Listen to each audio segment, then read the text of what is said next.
she changed everything.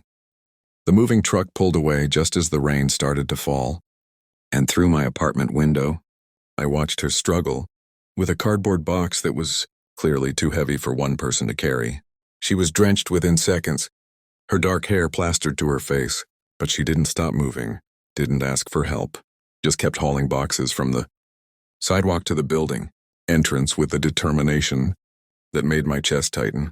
I had told myself I wouldn't get involved, wouldn't let anyone else into the carefully constructed fortress I'd built around my heart after Emily left, but something about the way this stranger refused to surrender to the storm made me grab my jacket and run downstairs before I could talk myself out of it. Her name was Maya, and when I appeared beside her without a word and lifted the other end of her waterlogged box, she looked at me with eyes the color of honey in sunlight, eyes that held both surprise and something else I couldn't quite name. We didn't speak as we worked together, moving her entire life from the wet pavement into the building, our breaths creating small clouds in the cold November air. By the time we finished, we were both soaked to the bone, standing in the hallway outside her new apartment, water pooling at our feet, and she smiled at me with a warmth that seemed impossible given the circumstances. That smile cracked something inside me that I thought had been permanently sealed, and I felt terrified and alive in equal measure. I learned over the following weeks that Maya was a painter who had moved to the city to escape a life that had become too small for her dreams, and that she took her coffee black with 2 sugars, and that she hummed while she cooked, and that the sound of her laughter could reach through my walls at odd hours and make me forget whatever I was doing. She would knock on my door at random times with offerings of burned cookies or experimental pasta dishes, her paint-stained fingers leaving colorful smudges on the containers. Her enthusiasm for life so genuine, it made me remember a version of myself I thought I'd lost forever. I kept telling myself we were just neighbors, just friends, that the way my heart raced when I heard her footsteps in the hallway was nothing more than appreciation for human connection after months of isolation. But isolation had been my choice, my protection against ever feeling the kind of pain Emily had left me with when she decided our 5-year relationship was just a phase she was going through, just something she needed to get out of her system before settling down with the right person, which apparently meant a man her parents would approve of. I had spent a year building walls, convincing myself that being alone was safer than being vulnerable, that needing no one meant no one could destroy me again. My apartment had become a tomb of takeout containers and unwatched Netflix queues. My life a series of motions I went through without really feeling anything, and I had been fine with that, or at least I had convinced myself I was fine with that until Maya appeared in my building with her impossible optimism and her terrible cooking, and her way of looking at me like I was worth knowing. One Friday evening in December, I came home to find Maya sitting in the hallway outside her apartment, her knees pulled up to her chest, her face streaked with tears that she tried to hide when she saw me.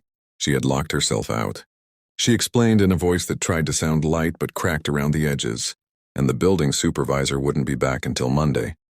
And she was sorry for being a mess, but today was the anniversary of her mother's death, and she had just wanted to be alone with her paintings, and now she couldn't even have that.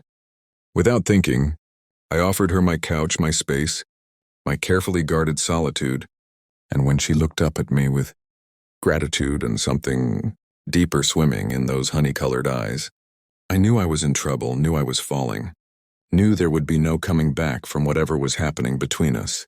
She stayed that weekend, and we talked in ways I hadn't talked to anyone in over a year. Our conversation stretching from evening into dawn, covering everything from childhood memories to philosophical questions about whether art could save the world to confessions about the things that had broken us.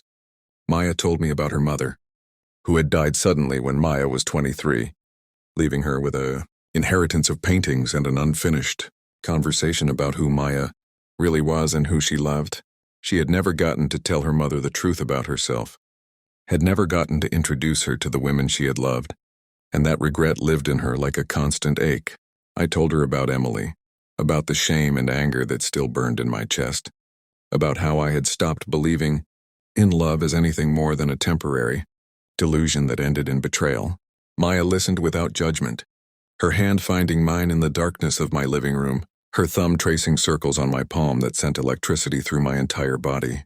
The next morning, I woke to find her painting in my kitchen, having borrowed some supplies from her locked apartment through a window we managed to pry open together.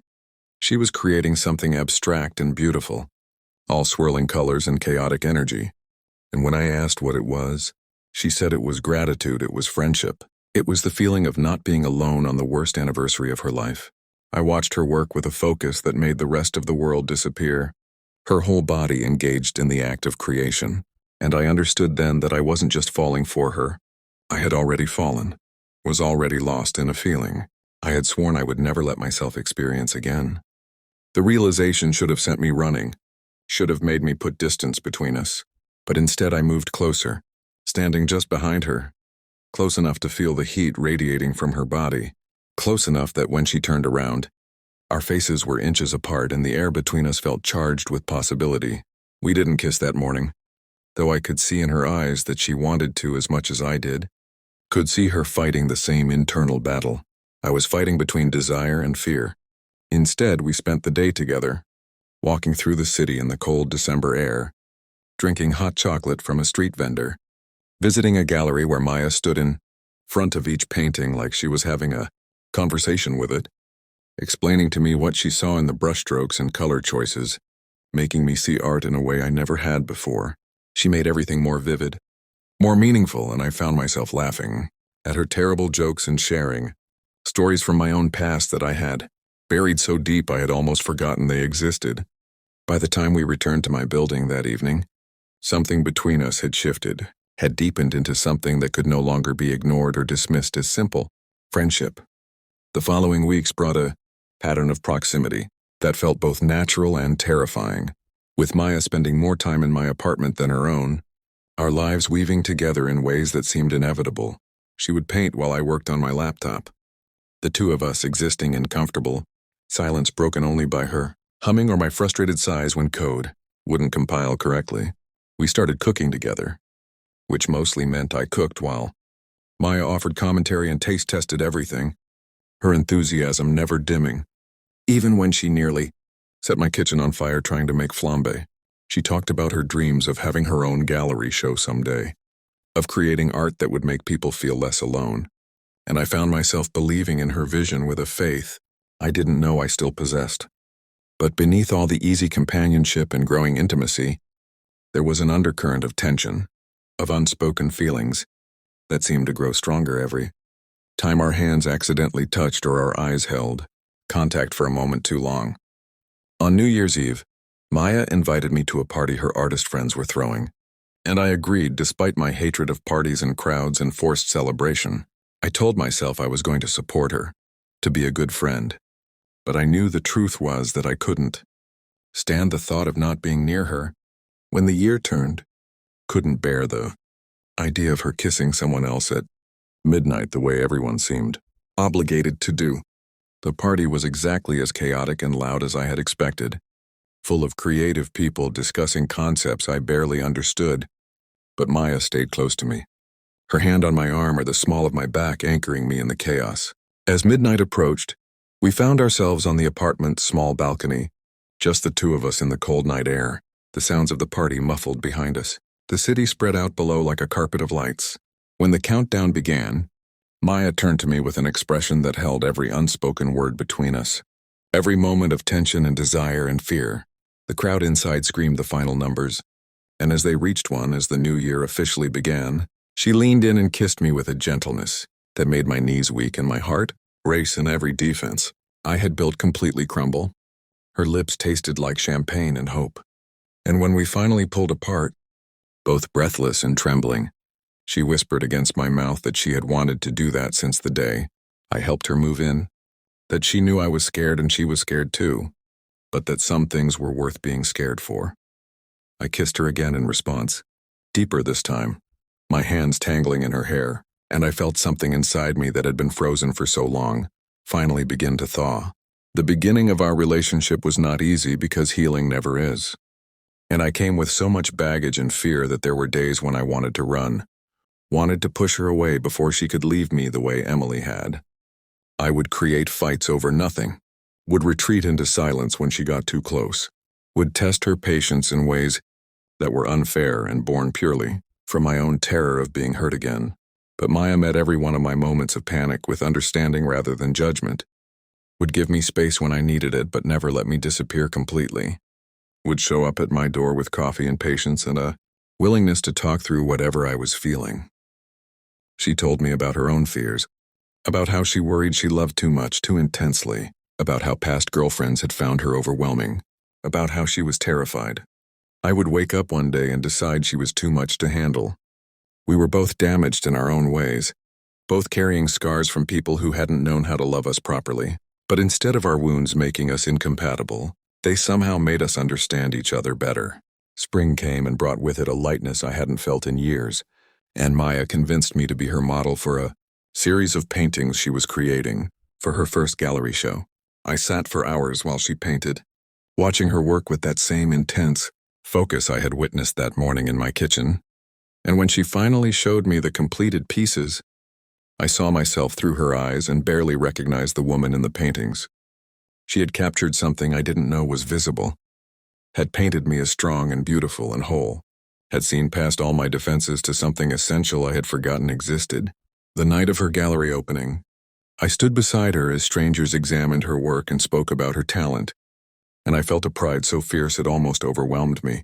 Felt grateful not just for her but for the version of myself I was becoming because of her.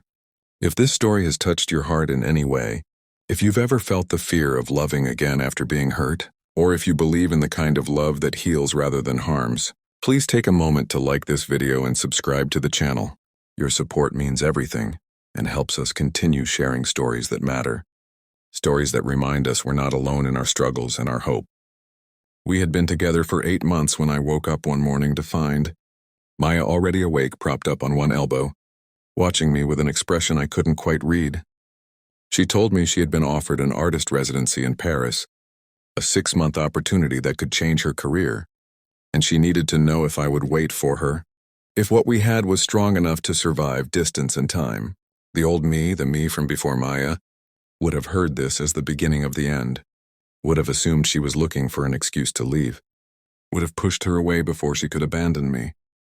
But I had changed, had learned through her patience and love that not everyone leaves, that sometimes people stay even when staying is hard, that trust is a choice you make every day. I told her I would not just wait for her, I would visit her, would support her dreams the way she had supported my healing, would love her from across an ocean, because that's what you do when someone changes everything. Before we get to the end, I'd love to hear from you in the comments. Have you ever met someone who changed your entire perspective on love? Share your story below. Maya left for Paris in September, and those 6 months were harder than I expected. But they also proved something I needed to know, that our love was built on something more solid than proximity and convenience. We talked every day, sent each other photos and voice messages and handwritten letters that arrived weeks after they were sent. And I found myself not just surviving her absence but growing through it, becoming more independent while also more certain of what we had together. When I picked her up from the airport in March, she ran to me through the crowd and kissed me like we had been apart for years, rather than months. And I knew with absolute certainty that this was the person I wanted to build a life with, the person who had taken my broken pieces and loved me not despite them but including them. She changed everything, not by fixing me or completing me or any of those romantic cliches, but by showing me that love could be safe, that vulnerability could be strength, and that sometimes the person you need most appears exactly when you've convinced yourself you don't need anyone at all.